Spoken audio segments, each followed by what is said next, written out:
Welcome to Self-Titled, a music discussion podcast where we talk about music. And I am joined by I'm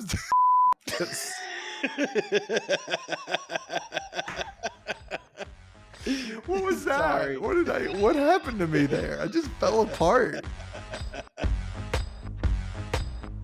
Hot Chips The Warning was released on May 22nd, 2006, and on June 3rd, 2006 in the US. This was released on EMI and Astral Works, and I think there's a DFA connection somewhere in there with James Murphy and crew.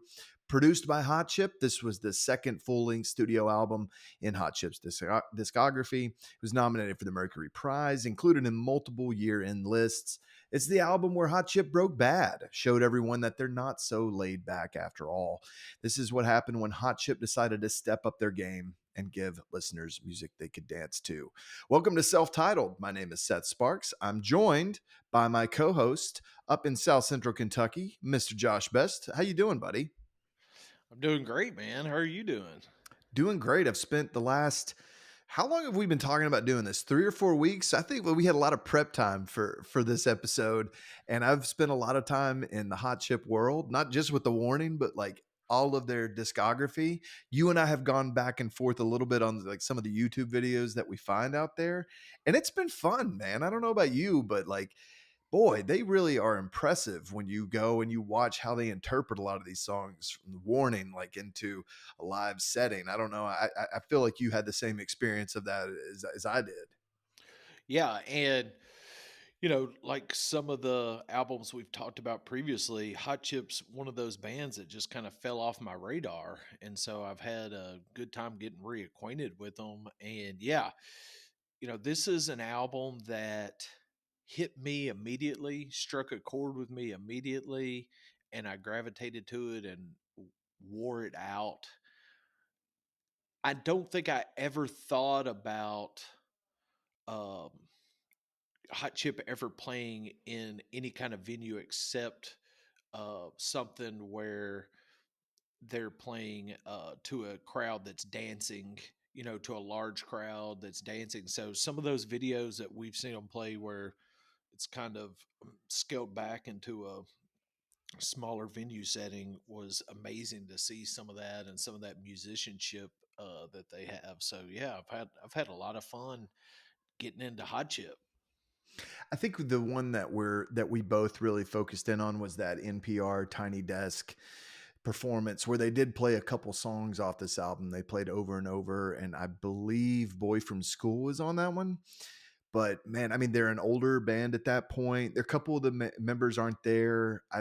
Al Doyle's not there, and another member isn't there. But Rob Smotton is in the mix in this one, and it was so interesting to see them play in that setting, to your point, and to sound more stripped back. They had this lap steel guitar with them, or this pedal steel guitar, and it sounded amazing. I like the thing I mentioned to you in a text too is like when you're watching a band that you really like and they're playing songs that you know really well because you've worn the album out, they often will do these little variations of vocal lines or something, and you get it. Like they've been playing this stuff for almost 2 decades at this point, and I'm thinking, hey, I usually am of the mindset that's like, okay, I get it. Whatever you got to do to keep it fresh and interesting for you. I kind of prefer the album version. That's not the case with Hot Chip for me. I don't know about you, but he'll alter his melody lines. They'll kind of change how they do things, not so much the arrangement, but just the way they present it. And in a way, when I hear it, I'm like, this is almost an improvement on this song that I love, this version of the album. And I'm really impressed by that. I don't know if it's just a focus on keeping it fresh and that's why it evolves, or maybe they do it to keep themselves interested. But it's one of the rare cases and where I'm like, I think I might like the live version just as much, if not more, than the album version. I don't know if you had that experience too. Yeah, definitely. Because I just feel like I never really imagined what Hot Chip would look like playing their songs. You hear so much keyboard and synthesizer, you almost imagine, a band like Kraftwerk where everybody's just standing at a keyboard or a laptop or something. So to see, the drummer play these awesome drum beats and a guitarist playing the guitar riffs that you hear on the album, and then hearing a instrument like a pedal steel guitar that's not even on the album, but just elevates everything because it's just such a cool instrument. What's it called? The tiny Tiny studio, Desk. tiny desk. Yeah, Yeah. that was really. I wasn't familiar with that program, but that's really cool. I'm going to have to check that out to see if there's other artists that I like that have done a similar set like that. There's so many good ones out there. I would highly recommend you do that for any of the bands that you see that you're just interested in what they would sound like. It's always surprising and always interesting. For the warning, this came out at a fascinating moment and digital music was really taking off. All of these artificial boundaries that people have between what sounds like indie music and what is electronic music, all that stuff started to break down. What makes the warning so interesting for me is how perfectly it sort of captures that time. You've got these beautiful, sweet melodies mixed with these sharp, almost sarcastic lyrics at times, sometimes violent lyrics, which I think is really funny, and it all just kind of works together. It's dropped right when the entire music industry is being turned upside down by digital technology. And we talked a little bit about this when we were talking about LCD sound systems. This is happening, but this is just in this unusual shift in the way that people consume music. It's even before this is happening. Of course, LCD sound system is firmly on the scene, and I think kind of an influence on what we're hearing with Hot Chip. But the whole thing's being turned upside down. And I don't think that they're making the warning as like a commentary on that. I don't think that you're ever aware that you're part of this, disruptive moment in musical history, but it does seem to reflect that. Looking back, I think the warning really shows us what was possible when artists started playing with these new tools. Like these guys were very comfortable recording things in their bedroom and in their own home studio with computer programs, which is kind of a new thing at that point too. They're breaking all these rules in that front. A quote from Alexis Taylor I found about this time is that Joe Goddard and Alexis, they met at Elliott School in Putney in 1991. Alexis was 11. They bonded over making music. He said, "We performed covers, Pavement, The Velvet Underground at school." By the way, if you're covering Pavement and Velvet Underground at like 11 or 12, then kudos to you. They started writing and recording their own songs on Joe's 4-track tape recorder. We listened to alt country artists such as Will Oldham and Smog, to dance music, R&B, and pop from the US, productions by the Neptunes and Timbaland, and trying to make something of our own that was a weird hybrid. That was an interview that Alexis had with The Guardian that I'll reference a few times because it was one of the more dense pieces of information with stuff about the warning, because it's not like again, the last episode we did was LCD sound system, this is happening, and there's a video with him talking to the NME, and he just track by track goes through it and tells you every single thing that he can think of off the top of his head about each song on the album. And I don't know about you, but I feel a little spoiled after that. So doing this was sort of a treasure hunt combined with just listening to it a lot and making sense of what I'm hearing. uh, Again, a lot of fun and a blast to go deep into this album. But I think that that kind of sums up how I think of the warning. I have those connotations to 2006. For me, my personal history with this was I was really into Coming On Strong, that very first album, because at that point I was now starting to be plugged in. I think I was listening to like Sirius, I can't remember whether it was just Sirius Left of Center at that point or whether it become Sirius XMU, but they have this indie channel. I'm also paying attention to Pitchfork and what they're promoting. And there was a song called The Beach Party off of Coming On Strong. That was the first song I ever heard. I kind of forgot entirely about it until I was researching this. And I came back and listened to it for the first time in I don't know how long. And it just was like this flood of memories. That's kind of what the warning is like for me. So when the warning came out, I was primed, I was ready. And I remember just a few tracks in particular standing out and being super impressed with how the band had evolved from the band that I had heard on Coming On Strong. What's your memory of your first encounter with Hot Chip or with The Warning in general? In our last episode, the answer to this question was you burnt me several CDs and were like, these are albums you have to hear. And I think Hot Chip wasn't in that group, but then you were like, hey, I didn't get this one burnt, but you need to check this out too. And so this is a funny time where it's like I have a roommate that has a desktop where we're downloading music. And it's like my first experience with, downloading music from the internet. And so you told me about this new Hot Chip album. I was like, okay, I got to go find it. And I did. And here's a funny memory.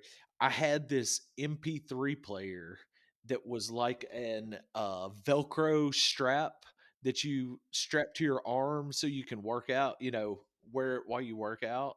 And so I had Boy from School and The Warning, and I can't remember excuse me, what other songs on there, but I definitely remember loading that MP3 player up with some Hot Chip and just listening to it all the time. So my first memory is as soon as I heard Boy from School, and that might have been the first song that I heard of Hot Chip, I was blown away. And so Hot Chip was the first one of these bands that I remember listening to where I thought, wow, this is very melodic. The that has chords and keyboard playing, and sure it has all the bass beats and the synth, but then it's almost like somebody took a beat and a synth and then put a song that they had already written on a guitar to the loop that they had created, and that just like blew me away because it was like, okay, now this is something I'm really drawn to because I'm drawn to melodies and harmonies and singing, and this is something I can sing along to. So this album struck a note with me immediately. I found this quote from Al Doyle that I thought was interesting. Of course, Al Doyle is a great character because he does kind of thread the needle from LCD Sound System to Hot Chip. And you see him in the live performances with both of those bands, though I think he's more closely associated with Hot Chip. I don't know whether a band like Hot Chip would even be signed to a major label these days. At that point, it was the edge of when the majors just had a lot of money to throw around and they were able to take chances on stranger bands. I've got no idea how we would do if we were suddenly back to our early 20s. We talked a little bit about the early 90s and like the environment in which Ween was signed to a major label because all of a sudden stuff that sounded like it came out of left field was acceptable. And I think that's true of Hot Chip, but Hot Chip also, they don't look like the type of band that you're gonna see on, I mean, even at this point, I don't think MTV was even a shadow of what it had been 10 years before as far as like getting music to the masses. But they had a different look. They were in this weird period, and I think Al Doyle's right. I'm not sure if you would see Hot Chip on a major label today. It was kind of crazy that that was the case even back then, right? Especially for America because they Hot Chip just does these uniquely things where you're like, okay, they're British. Alexis Taylor's not hiding his British accent at all. There's a couple of songs early on the album where the way he pronounces words, it's obvious. So, and the only reason I say that is just that made it even more peculiar and funky for America to gravitate toward because it's just so out of left field. Joe Goddard said that they were incredibly happy with their first album, but that the response in the press was that they were weird white funksters making a bizarre bedroom version of R&B, and we were determined to step things up into something more powerful. So, yeah, I feel like that kind of sums it up, right? Like we'll get into the thesis of the album, I think, which is kind of a response to that laid back uh, moniker that they were, the laid back label that was placed upon them and how they were bucking up against that. But they've come it was a big step forward from coming on strong, and I even think there are more evolutions to come after the warning, where they go with some of their albums, especially like the two albums that follow this. I think of particularly as being like, this is a band that's kind of on a journey, and this captures them at that time when there's just some interesting stuff in the air that they're grabbing onto. Yeah, I totally agree. I saw a interview with Alexis Taylor where the interviewer is asking him about songs that he had written throughout his career, and it was probably an interview from about 4 or 5 years, or maybe 2019. Alexis Taylor was discussing songs that he had written for solo albums and things outside of Hot Chip. But I did get, he did ask some questions about kind of the maturation or evolution of Hot Chip. And Alexis Taylor said, well, the warning was great, and we're proud of that, but the albums that we did later are songs that we were always wanting to write but weren't capable yet. So, they were learning how to make the music that they wanted to really make, and it took them a while. It took them a few albums to really figure out that process. So I think that's interesting. It's kind of like the conversation we had about the other day about how you're trying to raise the bar of your performance, or whatever you're doing, to match your taste or what you consider good and quality. And so I think I would definitely agree that Hot Chip has gotten better, whether they're the material that they're recording is what appeals to you or not. They feel it's a place that that they have climbed a mountain versus where they were at 2006 when the warning came out. I never had the pleasure of seeing Hot Chip live. I have watched a lot of their live performances on YouTube, but you did see them, if I'm not mistaken. I think when you were living in San Diego. Is that right? That's right. Seth, would you like to sit down for story time? Oh, I Okay. love story time. Okay, everybody, drawing close. It's story time. Okay, so yeah, I moved to San Diego at the beginning of 2008. One of my best friends that Paul, was my roommate while I lived in Southern California for 2.5 years. And through Paul, I met a great music fan that I became friends with, and his name's Roger. Roger filled the role that you'd always occupied, which is the role of supplying me with great music that I might not discover on my own or through any other avenue. So, yeah, Roger and I became friends, and I actually saw Paul yesterday and was asking him if he remembered us going to Coachella in 2008 where we saw Hot Chip. So, you know, um, Paul just comes home one day and is like, "Hey man, don't make any plans for Sunday. Roger got us tickets to Coachella." I'm like, "What?" So, we drive up to Coachella. It's probably about an hour from our apartment, and um yeah, just an unbelievable day. I got to see Hot Chip. I remember it was still daylight outside. They were on like a side stage under a tent, and the thing was just jammed full of people. When we got to the stage, there wasn't any room under the canopy, but we got like as close as we could. And that performance was just unbelievable. So I was super excited because I'm at Coachella, and here's a band that I know really well. I mean, they're still kind of touring off of the warning probably. And so I recognize pretty much every song they're playing, and everybody's dancing. I mean, it was a scene. I just remember it being a spectacle and so fun. I remember, how they have those supports for the tent.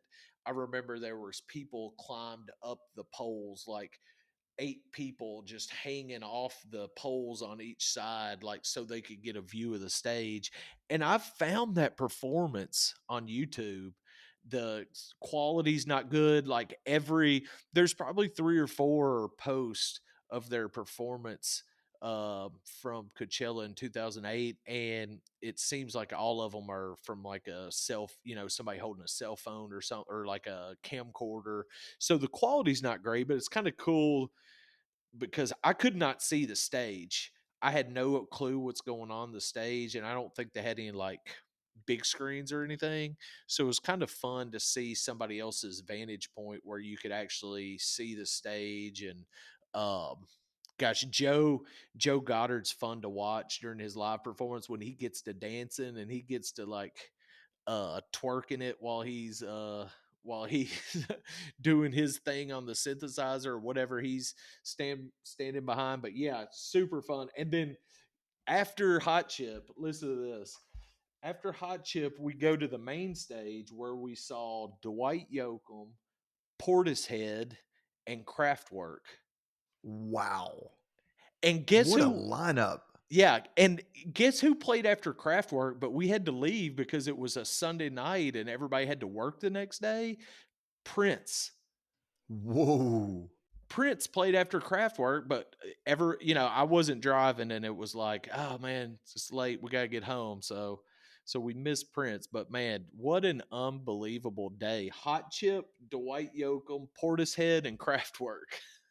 Wow, you packed in some legends there in one fell swoop, and that's a cool time to have gone to Coachella too, because that is a sweet spot of when that festival. Now, I don't know the narratives. I've never been there. I have no experience, but you hear people talk about how it's not what it used to be.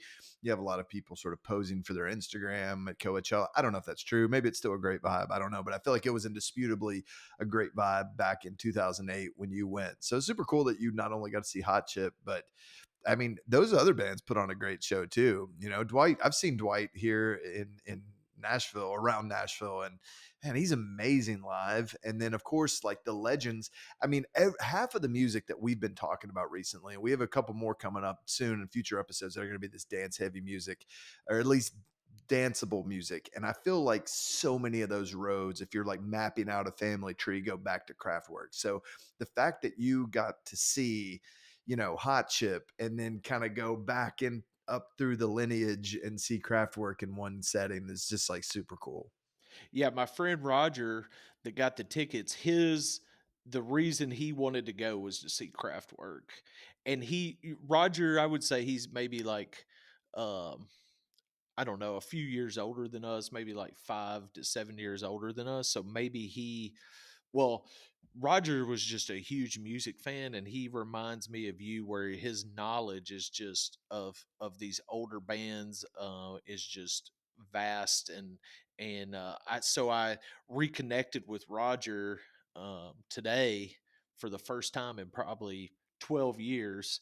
And so I Wow. wanted to tell him that we were recording this episode today and reconnect with him. So that was fun.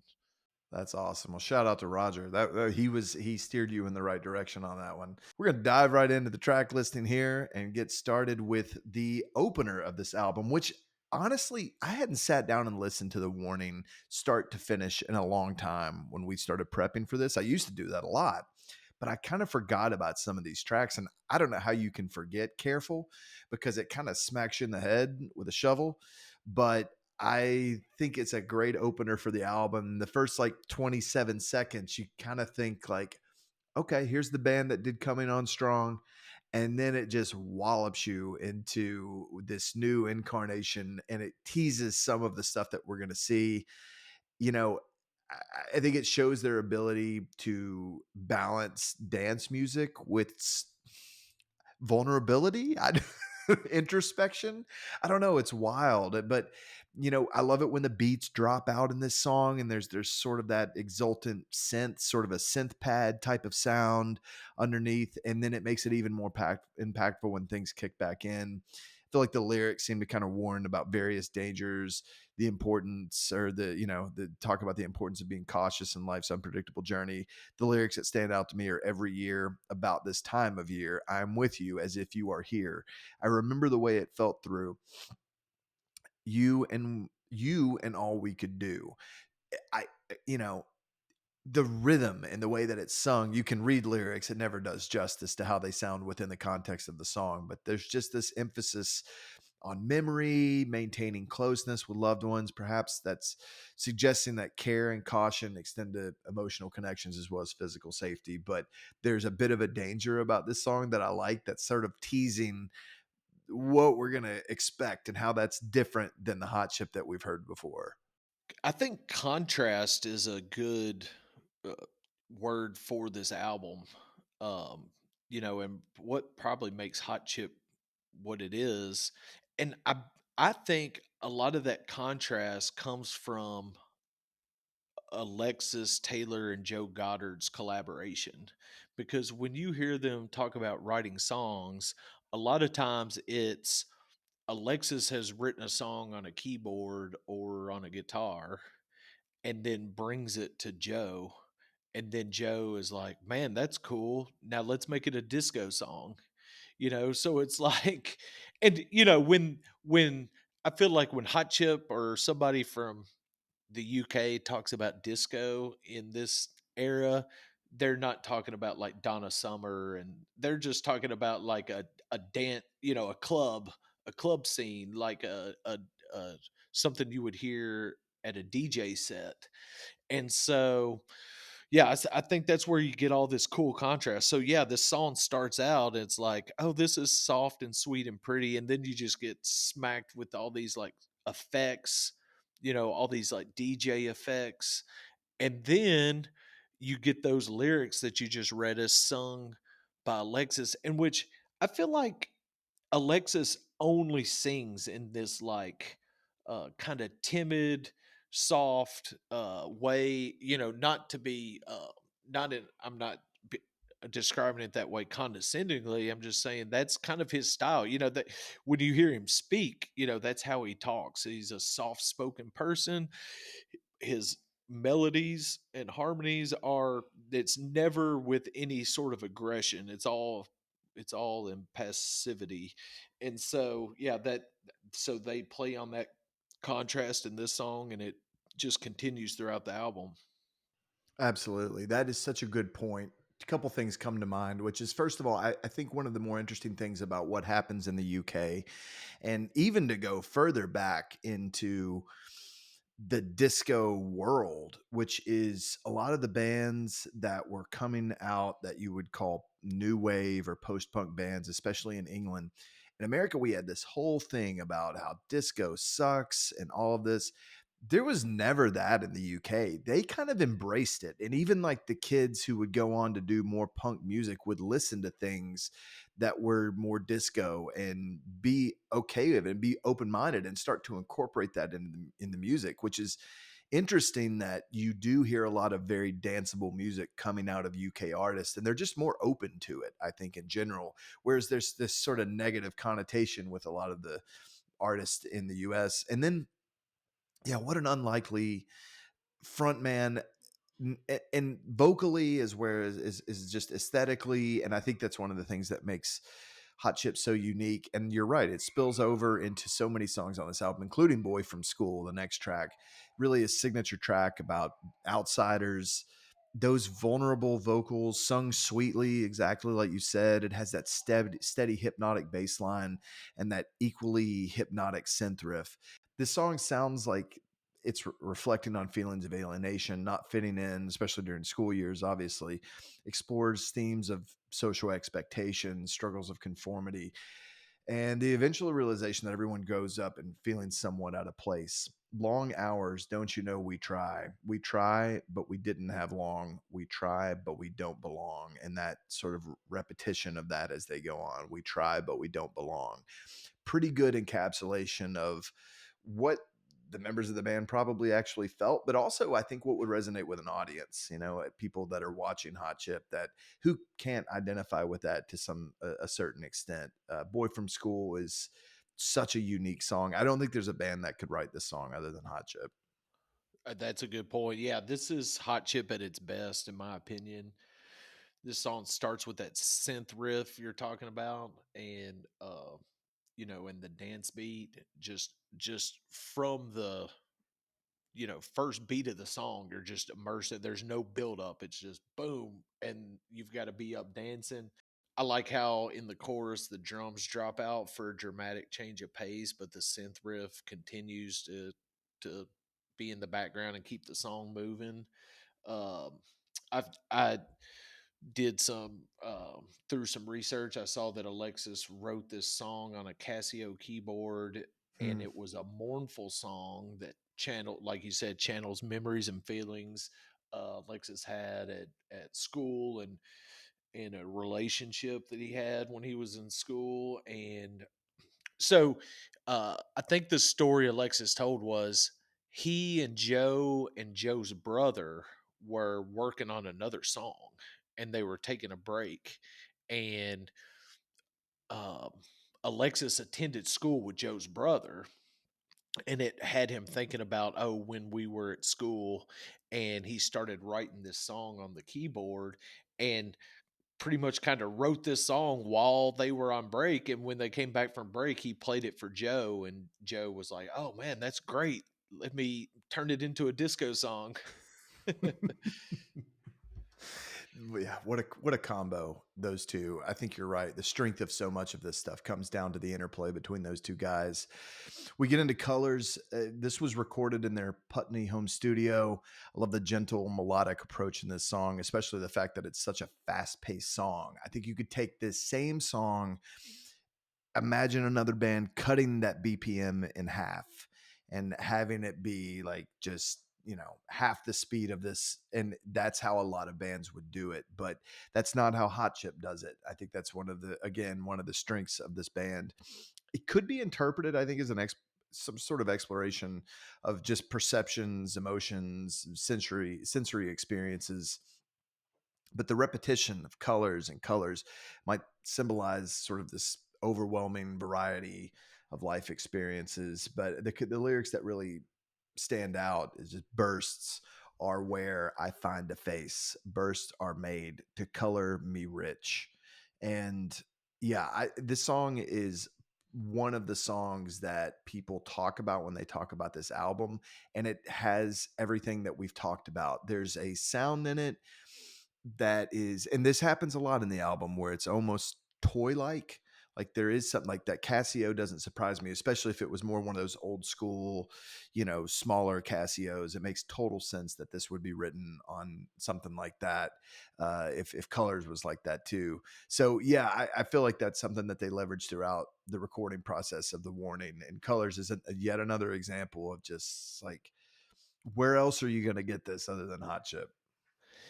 Yeah, and I think this was the first track they released off this album.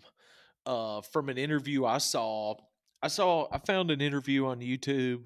It was maybe 5 minutes long, and they're interviewing Joe Goddard and Al Doyle at a table outside. It looked like at a cafe, and the interviewer asked them about colors and said, "This is your first, this single is about to come out." And so Joe said, uh, Alexis wrote the lyrics of the song because he loves color and loves all his experience with colors throughout life, and how you're bombarded with color, and you can look forward and find beauty in color. So yeah, just, I mean, sweet melodies over that driving bass beat. Just another good song on this album. Also, something that I thought was interesting that Joe said once, where he's talking about the lyrics and Alexis's lyrics, and he made the point that it sounded like you and I talking about lyrics, which is, I don't even necessarily even pay that close of attention to what the words are saying. It's almost more of a phonetic, just the way that they blend in with the song rather than the substance of it. And I feel like he would often just abdicate those responsibilities to Alexis Taylor, who obviously has a knack for it. We get to Over and Over. I mean, come on. This song, absolute banger. Really clever response to critics who called them too chilled. Alexis's deadpan, laid back. We'll give you laid back. Sort of a low key production of the song. Just somehow works perfectly. A good quote from Alexis. This is actually a song that they talked extensively to the Guardian about in an interview, and uh, they're talking to Alexis about it. He didn't have any words written for this in advance, but Joe had that percussive loop of the song. Felix played the distorted bass line, but he said that they were jamming and the words were a response to the groove. So, Joy and Repetition is a song that he borrowed the phrase from. He says he's singing about the joy and repetition. Quote, I could sense Joe was feeling in making a repetitive dance music, which was fairly new to us. And I was saying, I'm really with you when that joy is in you. At the time, I was frustrated that whatever we tried to do, it sounded gentle. Joe Wiley, this was this DJ on BBC, played one of our songs on the radio and said, with the chilled out, laid back beats, it's hot chip. And I thought, no. We don't want to sound chilled out and laid back. So the line in the song, laid back, we'll give you laid back, was a tongue in cheek way of saying, here's something a bit tougher. And then the other thing that I thought was interesting with Joe Goddard said that he was obsessed with LCD Sound System and ESG, and that stuff was the starting point for Over and Over. He said the bass line's rhythm was directly taken from Dance by ESG, and because Alexis worked at Domino, which was this indie record label, they'd been allowed to do a remix of Franz Ferdinand's Take Me Out. And he said he just stole the kick drum and put it in the track, which I thought was really cool. But the vibe of this and that, laid back, we'll give you laid back. This song is the one that stands out. I think it's the one that they were really getting the strong vibe when they would play this from audiences. Just a huge response, and it's easy to see why. This is just a straight up dance song, and it's perfect. Yeah. Yeah, I love this song. I've got a good quote from Alexis about writing this song. He says, "We were we were just jamming on a percussive groove that Joe had made. Felix was adding a distorted offbeat bass line, which is like the main bass line in the song, and I was adding some guitar. I was trying to make something that sounded like Accelerator by Royal Trucks, which was one of my favorite albums at the time and still is, which is a very overdriven and in the red sounding record. It's very exciting sounding, and I wanted to get something like that into this quite disco-y wonky groove that Joe had created." And then Alexis goes on to explain about the lyric, the lyrics, like you said. So yeah, the lyrics. Oh, the thing about the monkey with the miniature symbols, he said there's a Royal Trucks album that he really likes. I don't know if it was Accelerator or not, but he said in the album art, or the sleeve that comes with the record, it gave the instrumental credits on the record, and the last instrumental credit was Toy Monkey with Cymbals. So they had used like one of those those monkey toys that clings the cymbals. They just decided to record that and use that as a sound on the album. And Alexis said that probably came into my mind because I remembered reading that in the album sleeve and thinking that that was so funny. And then when I said it out loud, it just matched the exact amount of space, the amount of words that he needed to say, like a monkey playing the miniature cymbals. And he said, once I said it, it just sounded cool. And I was like, it is. I mean, it's one of those lyrics that you'll never forget because it comes with great imagery you know, and you talk about the joy of repetition. It's like that monkey is not going to stop until the batteries run out. You know what I mean? Or you pick it up and turn it off. He is the joy of repetitions in that little monkey too. Absolutely. No, it's so true. There's a really good video too of Joe Goddard. This is later on, and but it's from a few years ago. It's Joe Goddard in the studio. It looks like his own studio. He has a bunch of really cool synths. He has an Oberheim, he has an ARP, and maybe a Yamaha. I'm not sure, but he has a few different synths, and he just shows him making a track. And think of him making the percussive loop that he's in over and over. It just shows his process of taking a beat, making it a little off centered, layering a bass on top of it and just layering these things and essentially making like a house song. And it's really cool to watch his process. And you just get the sense that this is something this guy's been doing for a long time and was doing on the Warning too. Really interesting stuff. Just like We Break Down is next. Love the funky groove on this song. I love how the synths follow the vocals in the chorus, really strengthens the vocal performance on it. Feels like this is dealing with the concepts of, breakdowns, could be emotional, mental, physical, inevitability of facing challenges, testing resilience. Lyrics, again, like a lot of stuff on this album, suggested cyclical nature to dealing with challenges and the need to confront and overcome them. The lyric that stands out to me is come around and around, just like we break down. With a fist and a fall, we meet with the floor on the ropes and the hope of making once more, all in the name of what we're not sure. I love it. I feel like this song could be kind of like the chilled, laid back hot chip. It just seems light and airy to me when it starts. It has the what is it? Kind of like a little synth riff to start and just put you into this nice little mode. Has a great beat that and a keyboard that's prevalent and continues throughout the song.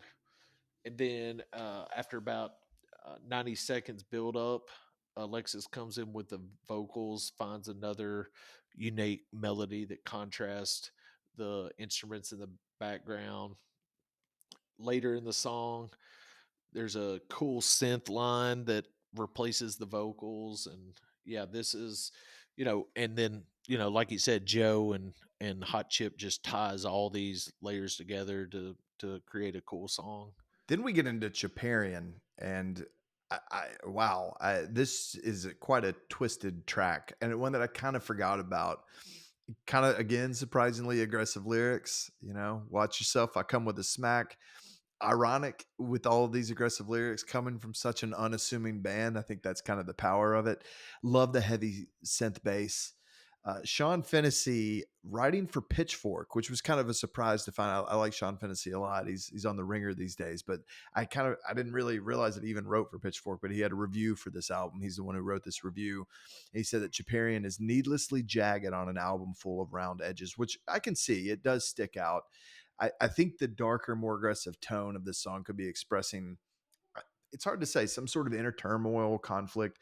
Lyrics hint at confrontation, possibly with somebody's own darker side. There does seem to be, you mentioned contrast earlier. And I think this is there's like a yin and a yang in this album. This is definitely leaning full into the yang.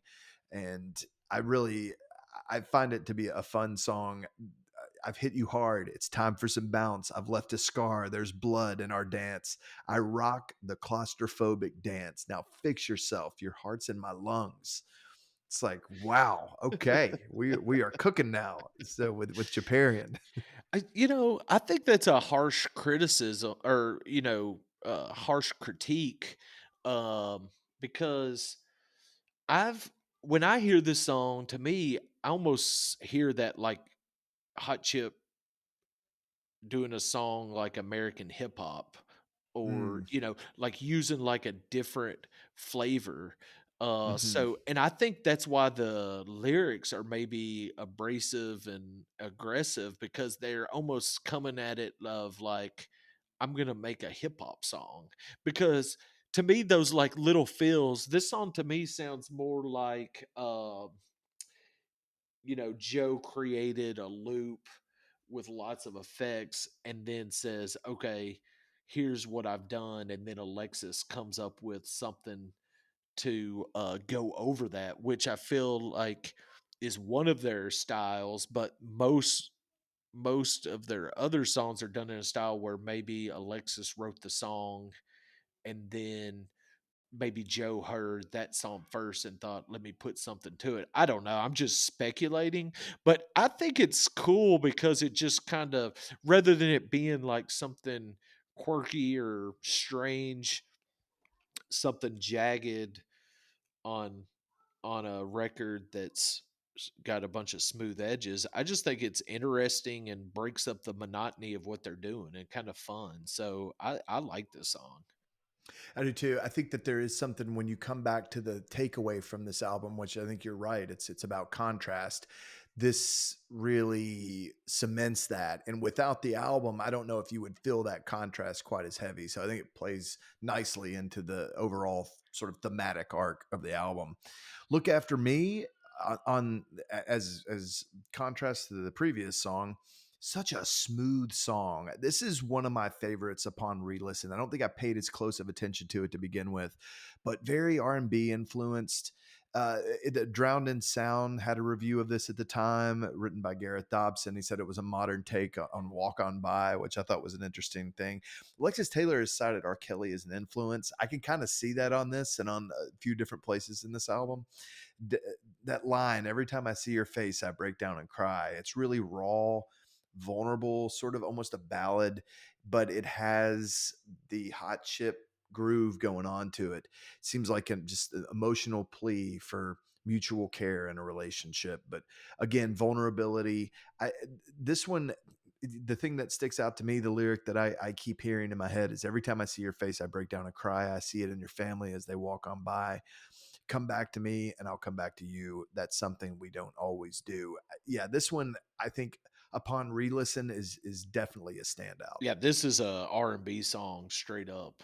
I love this song. It's so smooth and kind of funky and groovy, and the vocals are done in a style where Alexis and Joe are singing in unison, but they're singing in different octaves, which is a method of operation that Hot Chip is going to use over and over again.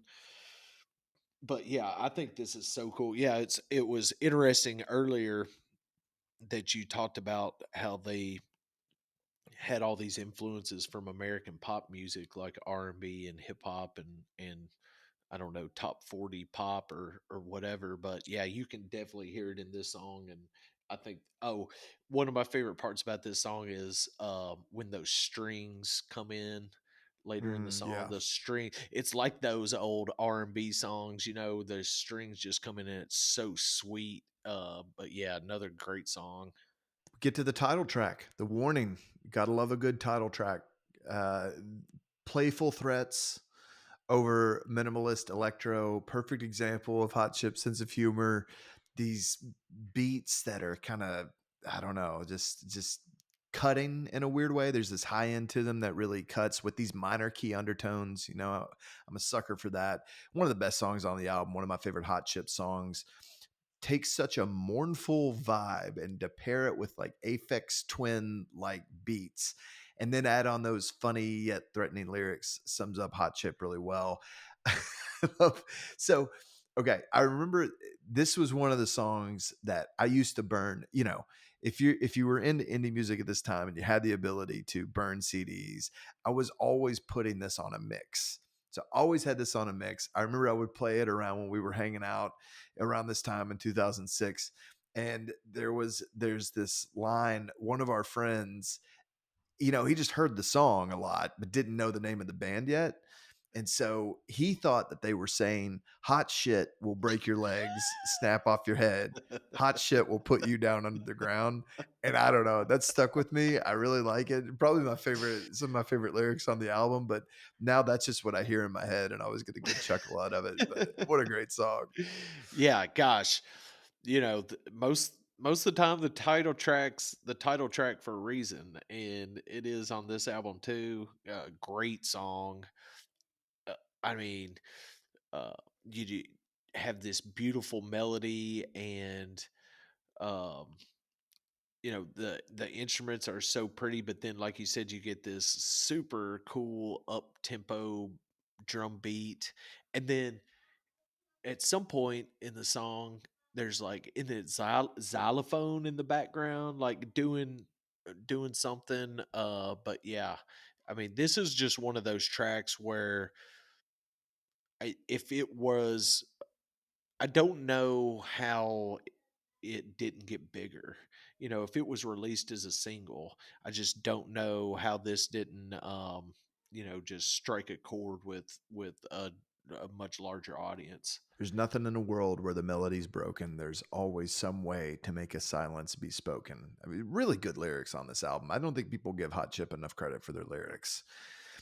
Arrest Yourself was a song I also didn't really remember, and I don't know why, because it really also smacks you in the face. This was known as a big live track for the album, for the band back in the day. Experimental production, more heavy-handed production, I think, than some of the other songs on the album. I like the hook a lot, just the overall vibe of this song too. I know how much Alexis Taylor likes Prince. I can totally hear that in this song. This kind of feels like a Prince song. I also love Joe Goddard's quote about Alexis Taylor liking Prince so much. He said, I couldn't understand his obsession with Prince to begin with, though. I just thought of Prince as a strange, sex obsessed dwarf. Um, it's got a good chuckle out of that. If there's wonky in my diction, then I think it's affliction. If there's fact, I've lost my fiction, then I think it's affected. This is a wild song. I love this song. This is one of my favorite songs on the album. And so, the verse is like crazy and quirky, and it just reminds me of that it just reminds me of that dissonance, like crazy dance beat dissonance that sounds like it came from another decade, and um so right off the bat, I mean, it's not the most pleasing and easy to listen to chorus. It's one of those jagged edges, but then when it goes from the did I say chorus earlier? I meant verse. When it goes from the verse to the chorus, that hook is one of the highlights of the album to me. When I put on I don't remember this being this way 18 years ago, but when I go listen to it today, as I've been preparing for this episode, this hook is one of the things that I'm looking for when I put on the album. It is just so nasty. Alexis has a harmony on the verse. The verse is driven by a bass line, and it um, sounds like the bass line's probably played by a keyboard on the album, but that transition is just where it's at. That, like you said, that hook is it's a one that gets you deep, man. It does. You can just find yourself singing that one randomly, like while you're making dinner. It just pops in your head. So Glad to See You is next. Great use of a vocoder like effect on this song. Like so many songs on this album, it manages to have that soothing yet upbeat, jubilant sound that Hot Chip pulls off so well. The band would use toy instruments on this album. You mentioned a little bit of that, especially in the percussion. It sounds like there might be some of that going on here. Seems to reflect the joy of reunions, bittersweet nature of farewells. Just some really interesting lyrics. Time to go home. I have but one true friend. She sings to me in my solitude, and I know her name. I tried to know her in all her changes, and I don't know her place, and I don't see her face. Yeah, this is another song in their mode of fast drum beat and a slower tempo song. And then this song has a nice change of pace where Joe is singing the verse in his low octave that he always sings in. So I think it's just a nice change of pace. It's not so much synth or keyboard riffs. It's like a actual chord structure with a bass beat, and yeah, this I like this mode. Just a nice change of pace after you come off some of those heavier hitting songs. Then we get to, I guess, what you would call the album closer and a possible masterpiece in my mind. No Fit State. I think I slept on it back in the day. I love it when Goddard and Taylor are kind of trading vocals in these songs. And you and I have talked a little bit about that, just how cool Joe's voice is and how cool it is having him and Alexis both on the same track. Sort of theme of exhaustion and self awareness, no fit state to fall in love builds to this almost euphoric climax. And I love how they bring back "Excuse me, sir." I just like it when albums kind of do that. Exploring those themes, it addresses this feeling of being overwhelmed, unfit for the demands of life or love, and just really, again, great lyrics in this song. Re-listening to it is become one of my favorite songs on the album. Yeah, I put in my notes, this is a high point of the album, and if they didn't release this song, that's a mistake in my opinion because this sounds like a radio hit. It's got anthem. It has an anthem in the song. They stay in the lane of the previous track where there's a chord structure and a bass line, and after the second chorus, Alexis comes in with that anthem of just no fit state over and over again, while then there's more vocals that are layered in there. And so it just has this giant anthem pop dance song vibe to me. And I think it's one of the best songs on the album. The real hidden track on the album is "Won't Wash." That's where we're at here. This appears to delve into feelings of inadequacy, struggle to meet expectations, either self-imposed or from others. Sort of a metaphor of being washed up, suggests this sense of defeat, a need to confront one's own shortcomings or failures. Like so many tracks that we've talked about before, if it was a hidden track, 50% of whether I've really heard it that much when we're going back to these albums where hidden tracks were actually a thing. And so Won't Wash is one that I didn't remember that clearly. And it's a pro and con of streaming music, but now I can hear it and appreciate it because it is just kind of grouped in as a track on the album. But yeah, that's our closer is Won't Wash. Yeah, this is a quirky little song. I feel like it could be on Odelay or some other Beck record. It's like um discombobulated sound effects with some raw vocals by Alexis. So yeah, a cool little closer to the album that I don't know that I'd ever heard before 3 or 4 weeks ago. Right. And that brings it in. That wraps it up here for the track by track listing on the album. Ready for some rapid fire questions? Dude, I'm so ready. All right, I'm excited. All right. Who are Hot Chip's contemporaries? Well, on our last episode, I said Hot Chip is LCD Sound System's contemporary, so LCD Sound System has to be one. Also, another band I mentioned on the last episode, the three exclamation points, which is still my favorite band name that I'm think that is not I'm not supposed to call it that. It's called something else, but to me it looks like three exclamation points. Also, an album I'm a band I'm going to put on here that, you know, thank goodness for streaming services that when you finish an album, they're like, here's a song that you have to like because you just listened to that album, and they gave me Yaysayer, who I had totally forgotten existed. So I'm going to say Yaysayer is one of their contemporaries, although their style is very different. But I feel like fans of one might be a fan of another. We're 3 for 3, buddy.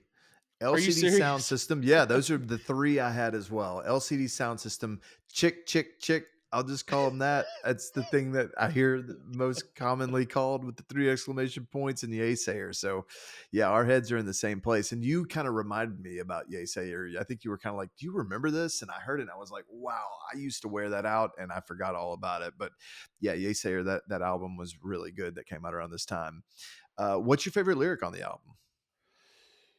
Okay, I want you to go first because Okay. I don't want to have the same one. And I've got so many high points that I'm just going to do one that you don't do. Gotcha. Okay. It's pretty simple, pretty straightforward. Hot chip will break your legs and snap off your head. Love it. Okay, so I'm going with the joy of repetition really is in you, and like a monkey with the miniature symbols. I, That's I so love good. that from Over and Over. What's your favorite song on the album? I have to go with Boy from School. Mm, But gosh, Arrest Yourself is a very honorable mention. But I could also say The Warning and Over Again and No Fit State. I mean, just so many good songs on this album. I know. It was really hard for me to come up with the answer to this, and I had to kinda dig deep and be like, "Let's be honest, what's the one that's probably gonna come up?" And I think I'm gonna go with Over and Over. It's the obvious one probably, but what are you gonna do, man? I love those songs. Would you say that this is Hot Shot would you say that this album is Hot Chip's peak? No, because kind of what I mentioned earlier that Hot Chip themselves think that they've matured and gotten better. I like One Life Stand that came out in 2010 a lot. So I would say they were just kind of on a ascension. Totally agree. I'm right there with you. This is not their peak for me. Which song on the album would you use to introduce someone to Hot Chip?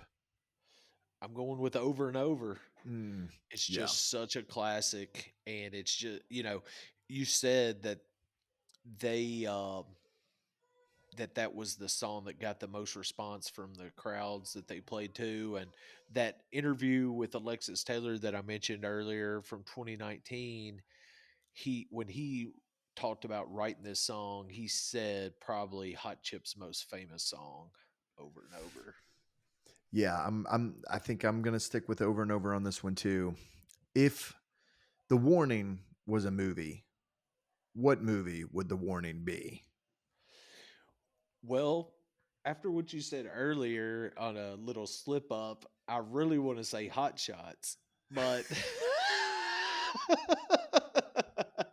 I'm going to stick to my notes and I'm going with Snatch. Oh, that's a good one. It's just, fun, upbeat, edgier cedar, no chance you're going to snooze on it. So that, and it's British. True. No, very good point. I went with Eternal Sunshine of the Spotless Mind. Cool. This was Michel Gondry's sort of distinctive visual style, sort of solidified, brought it to a wider audience, and still maintained that creative experimental approach. Manages to be direct emotionally and sort of structurally complex. Okay. What band or artist do you want to hear cover this album? Radiohead. Oh, I would pay to see that. Gosh, how fun would it be hearing Tom York sing all these melody lines and then what's his name? Ed O'Brien would probably be all for it. He's like, "Man, I could sing all of Joe's parts and get some more singing in there." But yeah, I Yeah, mean, why not? Why not Radiohead? Radiohead could be my answer for a lot of albums, but I think this would be super fun to see Radiohead do. I'd like to see that too. I'm going with Depeche Mode, doing some classics that probably influenced Hot Chip, just seeing what the OGs would do with it. All right, here we go. The big one, $1 million question. Oh If Hot yes. Chip was a sports team, who would Hot Chip be? The 2006 Chicago Bears. Are I'm you ready? ready. The 2006 Chicago Bears, one of the greatest defenses of all time. Um, so I picked out a player for each member of Hot Chip, Oh, I love and this. I went with all defense because if you know anything about the '06 Bears, their quarterback was Rex Grossman, who was just trying to keep the ship steady and not lose the game. And the defense gave up like 10 points a game or something ridiculous. One of the best scoring defenses of all time. So you may remember a certain linebacker named Brian Urlacher. That's Alexis Taylor, is Okay. Brian Urlacher. Just will rip your head off, but do it in a silent, methodical way that you never saw coming. And then maybe somebody not a household name, but somebody who knew football that time, just as equally important. His partner in crime, Urlacher's partner in crime in the linebacker is Lance Briggs. He was the Mm. outside linebacker, and he was a force. Uh, Do you remember Al Doyle is going to be Devin Hester? Do you remember Devin Hester? I do remember One of the this. greatest kick returners and punt returners of all time. He's in the Hall of Fame. That's Al Doyle because he's electric. When he picks up the guitar, he's going to take it to the house. Okay. On the 2006 Chicago Bears, another Hall of Famer, probably not yet, but he will be one of the best kickers of all time, Robbie Good as Gold.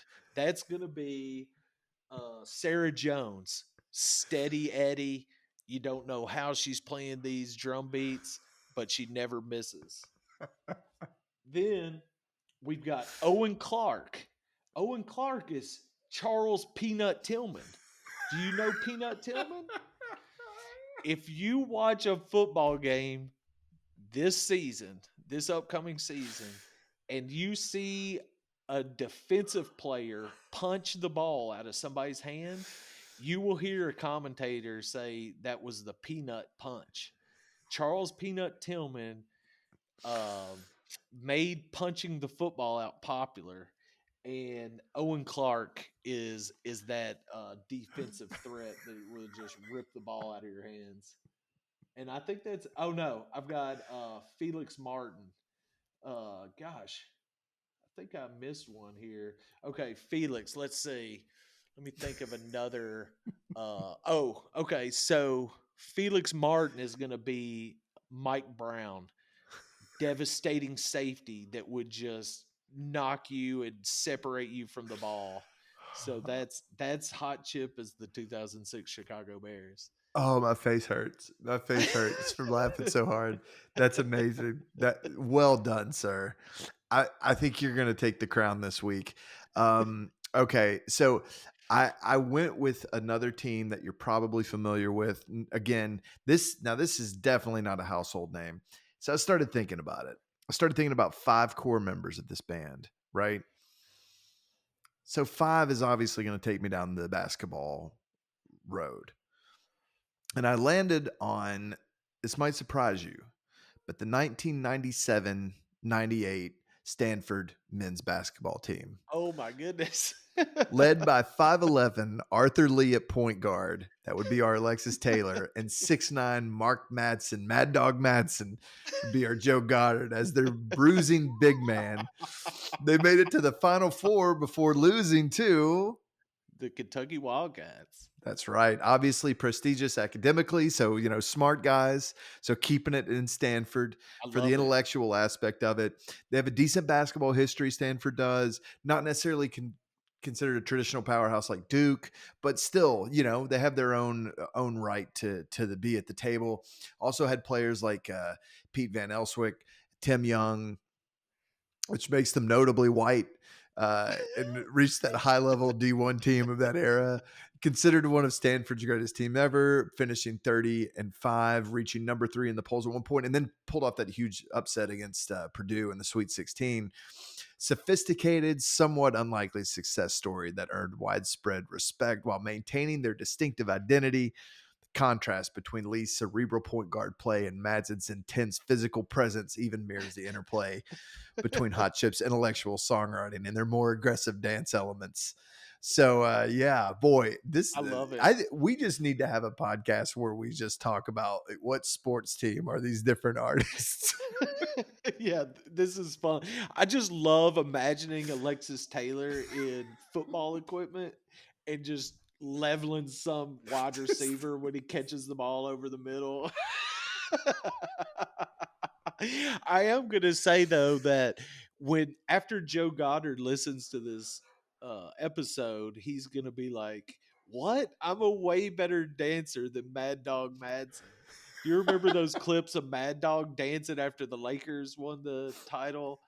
Oh yes. gosh, Joe's a way better dancer. You're absolutely right about that. I will not argue that. That is Madsen's chops on the dance floor are no way a match for our boy Joe.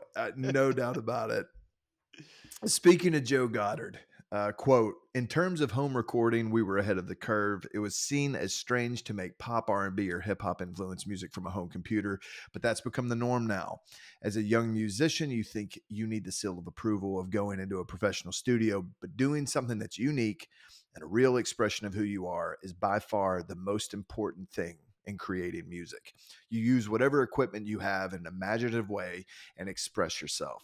That's essential to keep hold of. I think that kind of sums up the hot chip ethos. It spells out how they really did help pioneer an approach that has become the norm now. You know, hot chips music fits in perfectly. If you were to listen to any indie or college radio station like it is, it's back in 2006, you were like, what is this? And today you would be like, wow, this just kind of fits in with the flavor of the day. And I think it's because they helped create that environment and just that idea of like, whatever equipment you have, that's what you use. They made the most out of it. So I think Joe's words kind of sum up my what would be my closing remarks. Is there anything else that is on your mind as we wrap up the warning? Any closing thoughts? I just think this is a fun album that you can always go back to, and I I I think, we were talking about how they have all these different contrast in their songs and styles.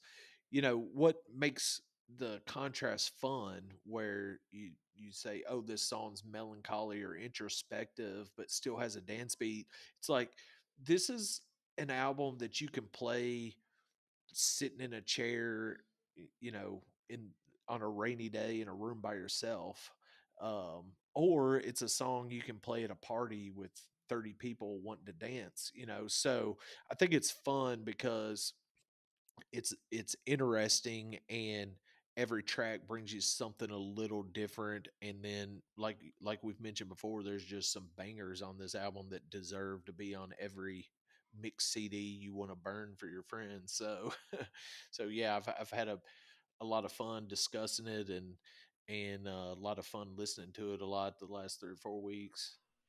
Me too, man. This has been a fun prep session. Even though there wasn't like a ton of stuff out there about it, just listening to it on repeat was absolutely a blast. It's been a pleasure, man. We're going to do this again. We have some more albums lined up. If you're listening out there, if you're watching on YouTube or Spotify or listening in podcast land, download the episode, follow us, like, subscribe, do all the things that helps us to have that feedback from the audience, and drop us some comments. Let us know what sports team do you think Hot Chip is? What album or what movie would the warning be if it were a movie? We want your answers to these questions. We want to hear what albums you want us to talk about. So give us feedback. We want to do it to we want to connect with you all and hear from you your thoughts on the warning. We know if you've come this far and you've watched it, you're probably a fan of this album and probably have your own thoughts. So share them in the comments. We appreciate it, and yeah, we'll be back next time, buddy. It's been a blast. Keep your colors bright.